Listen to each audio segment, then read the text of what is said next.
Now, hello everyone, I'm finally going to actually do a real video of me playing video games. So, if you launch up Europa, you should soon find yourself on the screen. If you want to play alone, go to the single player button and left click on it. If you want to learn how to play the game, left click on the tutorial button and just ignore this, go do the tutorial yourself. But I would recommend listening to me because I can show you a few of the fine points in this game. Single player. I am going to be playing my campaign as Portugal. Yes, so whatever nation you want to click on, whether you want to play as, I don't know, the Ming Dynasty of China, Sarah Gilger, or Portugal as I'm playing, or one Native American miners, just go click on them. Steam overlay, Steam no.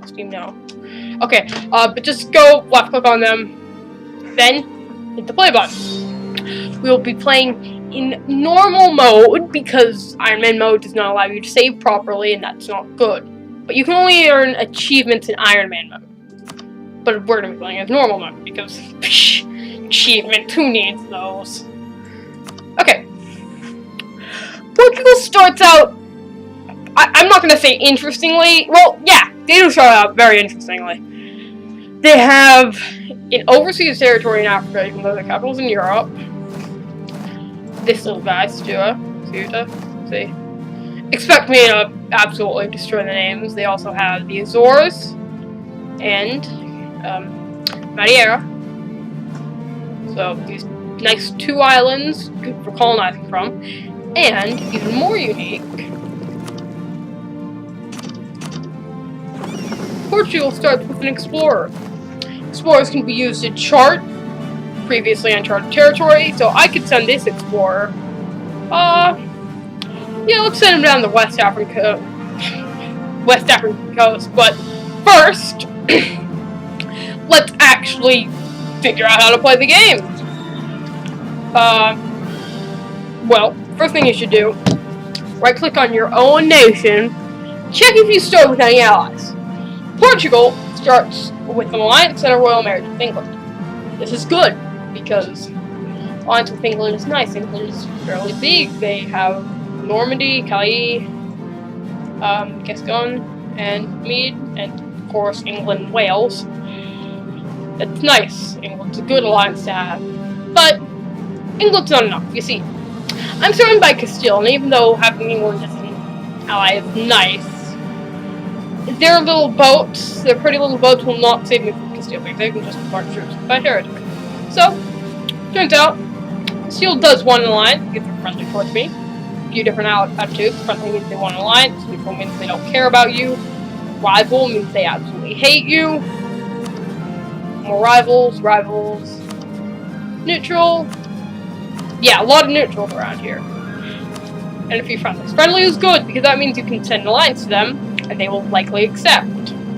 So, I'm gonna get an alliance with Castile right off the bat.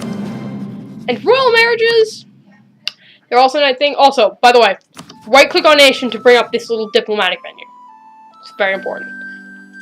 Right-click on nation. Royal marriages are also important, because if you get a royal marriage, relations will increase. Very good. Royal marriages last until whoever sent the request, until their ruler dies. So they can last a long time. If someone tries to attack someone who has a royal marriage with them, they will suffer a stability hit, which is not good. If you try and break a royal marriage, you'll suffer a stability hit. So they're fairly permanent. And they're good to have to keep out enemies, and to make people like you. So, I will send a royal marriage to Aragon. I cannot ally them, because you have to wait a day to send an alliance offer. So I could not send an alliance offer to you and you on the same day. Just how this game works. Now, to rivals. Rivals are people who absolutely hate you. You hate your rivals. Excuse me. But, rivals hate you, you hate your rivals, but you can have special interactions with them. When you declare war on them, after you declare war on them and hopefully win the war, you can humiliate them. This will give you a huge buff to power Power projection is good. Very good. Have more of it. Better. Having rivals will just give you power projection over time. Also very nice.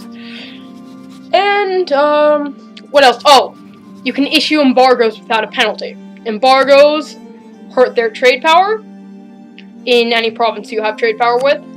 So, this is a different type of map mode. Ooh. This is the trade map mode. I am in the Sevilla node. Sevilla. Not sure how to pronounce that. I control the Douro estuary, Tagus, and a coastal center of trade. All of these are good. They will give you buffs to trade power. You can use trade power to either collect in a node, which I am doing because this is my home node, automatically collect, or transfer forward. So, for example, I have, if I say took over Morocco, I would have a lot of power in Safi, so I would be able to push a lot of stuff up into here where I'm collecting, so I will earn more money. Get the gist? Hope you do. Same thing with Tunis. You can push up from Tunis to here, but you can only push in certain directions. I can't just magically pull trade from up here all the way down to Seville. There are only certain ways trade can flow. Trade can flow into here from Safi to Sevilla, but it also flows out of Sevilla into Genoa, which is a very powerful, as they're called, end nodes. They have no trade flowing out of them, only trade flowing in. Another example of these, an end node would be Venice. Also a very powerful end node, but probably not as powerful as Genoa. And, of course, the English Channel, which gets a lot of trade power coming from the New World. So to Seville. So it's very profitable for people who are in Iberia, or like the English Channel area, to colonize. Also, Bordeaux, France's trade node, fairly profitable, but they also have trade being pushed this way to France's primary node, if I remember correctly. Yeah, Paris. But their primary node, it has what? Two places where trade can leave. But certain nodes are better depending on how many are coming in versus how many are leaving. That's how good the trade node is. You want to have your main port in a trade node that has nothing leaving. So if this goes extremely well and magically I take over some of this land, I can collect from Genoa instead of from Sevilla. But I'm probably not going to end up doing that. Alright, so back to the rival screen. You should set, normally whoever rivaled you, you should set them as rivals too, and I'm going to do that because they're really the only 3 rivals I actually want. I do not want to rival Castile. If you rival someone, they will hate you, you will not be able to forge alliances, and I do not want this guy hating me. They have a 92% bigger army, which is, it's bad, it's very bad. You want Castile to love you, not hate you. So I will just set, whoever set me as a rival, Morocco, Tunis, Pumpkin. That's good. Now I can issue embargoes without any penalties. You can issue embargoes to anyone, but it will also hurt your trade power if they are not your rivals. And it will also make you hate, or them hate you. Alright. That's the basics for rivaling people. And, alright. Okay, advisors. These are also, it's an interesting, not interesting. Advisors cost you money. Which, okay, you know, money money before advisors. So, treasury, cash screen, very important. So, you spend upkeep every month on maintaining fleets, on maintaining armies, on maintaining missionaries, colonies, forts. You can pay subsidies to other nations. You have to pay interest on loans, and you can buy advisors. You earn money from taxing your people, from your people's production, from trade, from producing gold, from tariffs and colonies, from having vassal states, which are states that are not directly controlled by you, but go to wars with you and provide you money. Harbor fees, which is when you give someone access to your harbor, they have to pay you a little bit depending on how many ports you have. Spoils of war is looting a province, how much that gives you, and also demanding money from someone in a peace deal. And war reparations, you can demand war reparations from someone once you win a war against them. gives you, what, 10% of their income a month, which is very nice. Alright, but I'm making 2.5 ducats per month. That's... Oh, it says up here I'm making 5, but I don't believe this. This is always more accurate than this. This is what you made last month. This is what you're gonna make this month. Remember that. I don't know how I even have something made last month. But I'm going to hire... I think I'm going to hire an advisor for... Okay, I'll look. Okay, advisors, along with giving you technology points or monarch points, which you can spend on various things, and most primarily technology, stability for administrative points, courting also for admin, there are a few other ones. Ideas, they come up later in the game though, so... And there are a few other things. Demanding stuff in peace deals costs you Diplo points, and you can use military points to suppress revolts. Do not use military points to suppress your revolts. It hurts your tech a lot. It's not worth it. So we're actually going to start enrolling. Missionary strength. I do have a province that is the wrong religion. So you start with it. It's not Catholic. And then 2.7. There are a few buffs or debuffs that give you, depending on how strong your missionaries are at converting. My total missionary strength is negative 2.7, which means I cannot convert it unless I get a few buffs. So I'm not going to be able to convert that at all. Sunni, non-accepted culture, the development of the province. Yeah, whether the culture is accepted, depending on certain religions, namely all the Muslim religions, will give you a debuff in conversion, and a few other religions. And the development of the province, how many people live there, how much taxes it gives you, stuff like that. That also affects missionary strength. But, okay, back to the advisors. I just saw the missionary advisor and whatnot. Alright. I'm gonna have to say, yearly inflation reduction, it doesn't sound nice. It's really good, though. It's very good, so I'm gonna hire you, because I have absolutely no use for you. I'm not going to get a Diplo guy, because it's not as important as military. And force limit, national manpower, and discipline. Discipline helps your troops fight. Manpower is how many men you have to reinforce your armies. Land force limit is how many men you can field without incurring a lot of money, even though men cost money always. I'm going to take the discipline. And I think that's about it. I'm still making half a ducat. Alright, also, missions, very important. They tell you what to do. Normally, upon completing a mission, you get a buff. That's listed here. This is a very good buff, and a very good buff. But it also, you have to do something in the mission.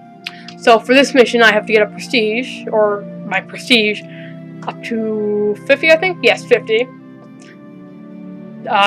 Papal State has to think, like me, at least 100. The Papal State is this little thing. They're not really important to anyone who's not Catholic.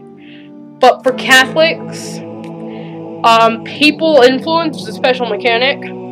If you have enough papal influence, you can invest a certain amount of papal influence to becoming the next papal controller, which gives you a few buffs listed here, if you want to read those. I'm not going to read them all. They also let you call for crusades against non-Catholic or non-Christian rulers. Do not call for crusades against Protestants or the Orthodox, but you can call for crusades against literally everyone else. And excommunicate rulers, which gives you an instant reason to declare war on them, no matter where you are, and also gives them a huge prestige hit. Do not get excommunicated. But I will send a diplomat to improve relations with the Papal State, and I will... Actually, no, I'm not going to do that. I'm gonna take the mission to conquer Tangiers. This is a special mission that's unique to Portugal. It instantly gives you a claim on this province, and claims are reasons to declare war. You always need a valid reason to declare war. You can get good CVs, case of buys, or justifications for war, as they're called, from fabricating a claim, which normally takes around a year, and a diplomat, reserved for that entire year, on one province, which gives you a claim. You also could get, you can justify trade conflicts, also takes a year, but you don't have to have a province that you can, that you border. If they embargo you, you get a case of supply, and I think there's one other that I can't remember. There are probably a few more. There are a few special CBs that you get. Oh, sending insults, yes. Okay, if you send an insult to someone, it will hurt hurt their relations with you. It will give them a CB against you, but it will also increase your power projection. I'm not gonna disturb their relations quite yet, though, because, well, I could, but I'm not gonna do it right now because I don't think it's important enough for my one very important diplomat. Okay, so, all right, I'm just cycling through everything here. Hired my advisors. Did that. Well, I think this has already kind of gone on long, even though I haven't even progressed a day yet. There's a lot to talk about inside of this game. So, this is Greg Flobenheimer signing off on his actual first official episode. Yay!